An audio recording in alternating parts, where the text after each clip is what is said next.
Queridos amigos, buenos días. Bienvenidos a tu programa favorito Cómo imitar la vida de los santos. Hoy hablaremos de Santa Catalina de Siena, una de las mujeres más famosas de la Iglesia Católica, después de la Santísima Virgen María. Gracias por acompañarme el día de hoy y si están listos, comenzamos.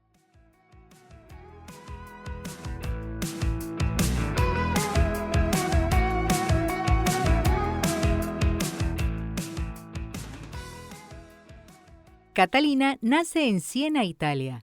Era hija menor de un hogar de 25 hijos.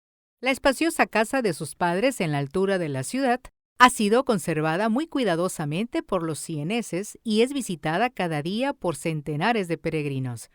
De su padre heredó la bondad de corazón, la caridad para con los pobres y una bondad inalterable.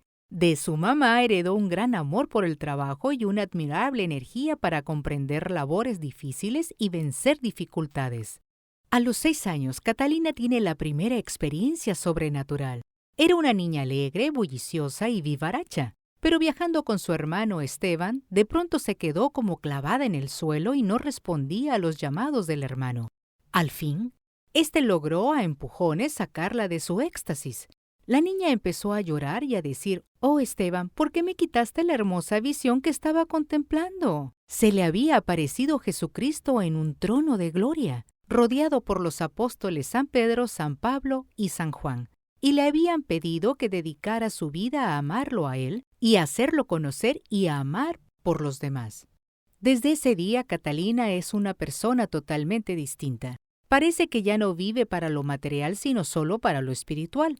Aún en sus juegos con las otras niñas, lo que busca siempre es hacer conocer y amar más a Jesucristo.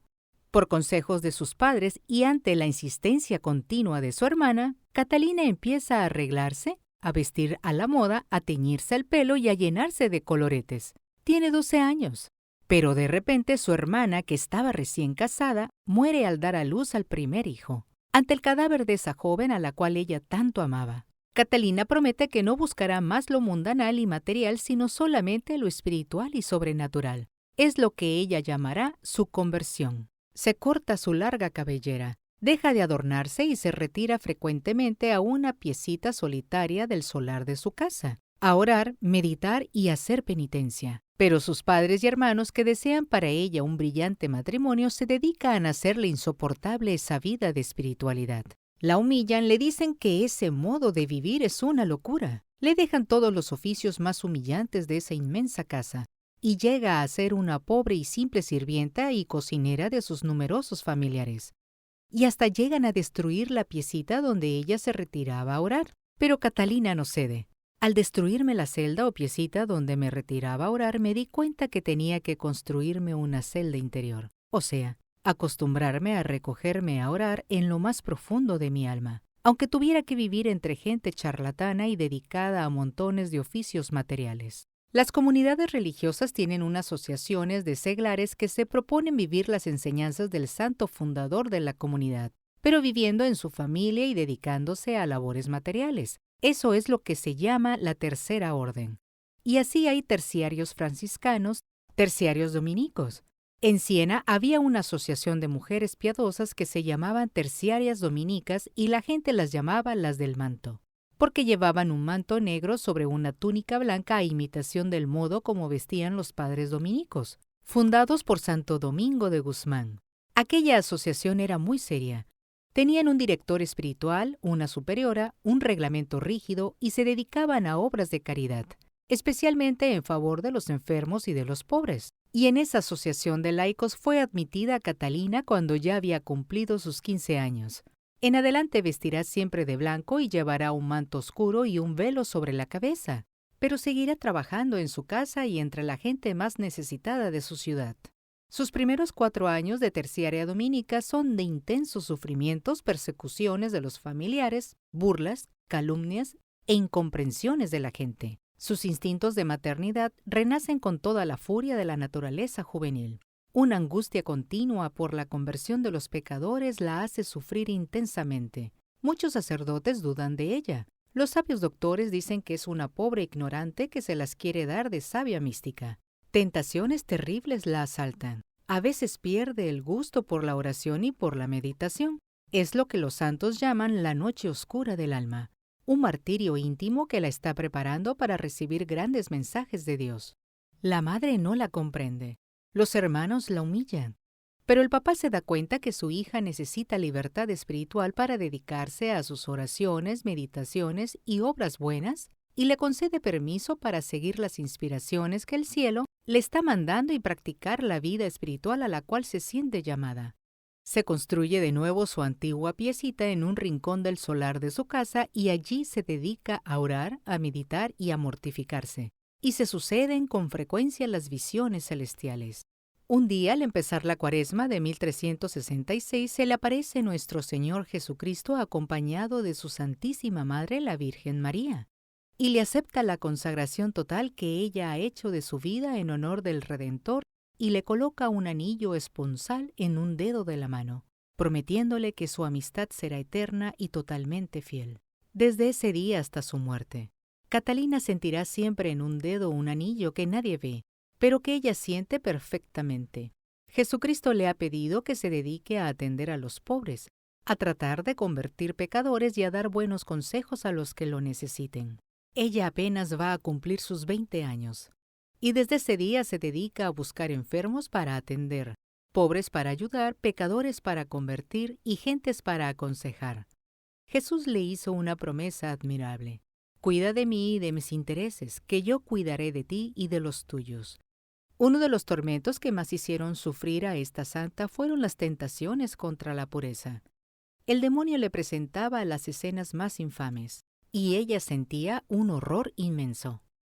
Un día le dijo a nuestro Señor: «Oh Cristo, ¿a dónde te fuiste cuando me asaltaban esos pensamientos tan terriblemente impuros?» Y Jesús le respondió: «Yo no me fui lejos. Yo estaba dentro de tu corazón presenciando tus combates. Pero, Señor, ¿cómo te podías estar allí ante la presencia de tentaciones tan horrendas?» Y Cristo le respondió: «¿Qué sentías ante esas imaginaciones? ¿Gusto o asco?» Ella contestó: «El acto más repugnante que imaginarse pueda». «Pues ese asco te lo daba yo», le dijo Jesús. «Ahora ya me has demostrado que sí me amas de verdad, al rechazar las tales tentaciones».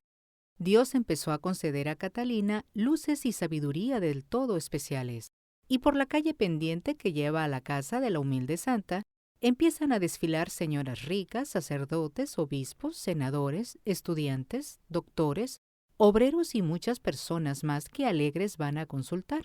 ¿A quién? A una pobre muchacha de poco más de 20 años, analfabeta que en su casa ha tenido que dedicarse a cocinar, lavar, coser y hacer mandados y que no ha ido a la escuela ni ha leído libro alguno, porque no sabe leer. Pero es que Dios le ha concedido a Catalina el don de consejo, que consiste en saber dar soluciones oportunas para los problemas de la vida. Es un regalo del Espíritu Santo. Y va creciendo inconteniblemente el número de sus amistades, el número de los que la aceptan como madre espiritual. Ahora las gentes la llaman sencillamente mamá, y ella es todavía una humilde muchacha de barrio popular. Pero ha hecho el enorme sacrificio de renunciar a las fortísimas inclinaciones que tenía hacia la maternidad corporal, y Dios, en cambio, le ha concedido una fertilísima maternidad espiritual. Es que Cristo sigue cumpliendo aquella promesa suya: quien renuncie a algo importante por amor a mí, recibirá 100 veces más. Catalina pasa días y semanas sin comer nada. Solamente se alimenta con la Santa Hostia que recibe por la mañana en la Santa Misa. Un director espiritual le ordena que tiene que comer algo. Una vez por orden suya come unas habas y todo el día la pasa vomitando, y hasta que no vomita la última haba no puede volver a tener salud. Vivía únicamente con la Sagrada Comunión. Los padres dominicos le invitan a su reunión o capítulo general y allí examinan su vida y sus enseñanzas, y al darse cuenta de que se trata de un caso extraordinario de vida espiritual, le conceden el permiso para seguir enseñando y aconsejando y le nombran como director espiritual a un verdadero santo, el beato Raimundo de Capua, que será después superior general de esa comunidad y que escribirá más tarde todos los datos que sabemos hoy de esta gran santa. Para ella fue un verdadero regalo de Dios haberse encontrado con este director espiritual tan santo, tan sabio y tan comprensivo. Pero Raimundo de Capua, aunque muchos años mayor que ella y con altos estudios, la considerará siempre como su verdadera mamá espiritual. Para ellos, los dos se cumplió lo que dice la Santa Biblia. Hallar una buena amistad es mejor que encontrarse un tesoro. Después de la comunión casi siempre se quedaba en éxtasis. Muchas gentes la vieron elevarse del suelo mientras hacía oración. Al padre Raimundo decía que toda su ciencia teológica la había recibido directamente de Dios. Muchos enfermos recibieron la curación al rezar Catalina por ellos. Fue necesario conseguir 3 sacerdotes para confesar a los pecadores que iban a consultar a la santa, porque se convertían de manera admirable y deseaban hacer confesión de toda la vida. A los pueblos a donde ella llegaba a hablarle a la gente había que llevar muchos confesores porque todo el mundo quería confesarse.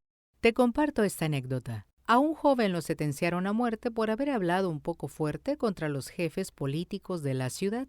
Aquel hombre no aceptaba esa condena que le parecía injusta y no quería confesarse. Enviaron entonces a Catalina a hablarle. Oigamos cómo narra ella este caso. He ido a visitar al condenado a muerte y experimentó tal cambio y tal contrición que se confesó y comulgó fervorosamente. Me hizo prometerle que yo estaría cerca de él cuando lo llevaran a la ejecución. Me decía, por favor, no me abandone, porque tengo miedo de que me falte el valor suficiente a la última hora. Yo le decía, no tenga temor, que en la eternidad se va a encontrar con el amabilísimo Jesús que es todo bondad y misericordia. Él se llenó de entusiasmo y me preguntaba, ¿cómo es posible que sienta ahora tanta alegría? Y bendecía a Dios. Yo lo esperé en el sitio del ajusticiamiento y rezaba mucho por él a la Virgen Santísima. Al verme se sonrió y me pidió que le hiciera la señal de la cruz en la frente. Así lo hice. Al doblar la cabeza para que se la cortaran iba repitiendo, Jesús, Jesús. Yo le oí decir a nuestro Señor, esta alma se salvó no por los merecimientos de él, sino por la gran misericordia de Dios. El sumo pontífice vivía fuera de Roma en Avignon y esto traía muchos males a la Iglesia católica. Catalina empezó una cruzada o movimiento nacional para obtener que el Papa volviera a la ciudad eterna. Le ruega que rece mucho por él y por la Iglesia católica. La santa le escribe rogándole que vuelva a Roma. Estando rezando ante un crucifijo, ve salir unos rayos de luz de las 5 heridas de Jesús y se le forman a ella las heridas en las manos, los pies y el costado. La gente no las ve, pero ella sí las siente al vivo. El Papa, por influencia de Catalina, vuelve a Roma. Esto alegra muchísimo a la cristiandad. El sumo pontífice Gregorio XI le pide que se vaya ella también a Roma a colaborar con la tarea de enfervorizar a las gentes y a obtener que haya paz. Hasta ese entonces toda su ciencia la había aprendido oyendo a Dios y escuchando sermones y clases de catecismo. Mi maestro ha sido el Espíritu Santo, decía. Va dictando a 2 secretarios todo lo que Dios le va iluminando que debe decir.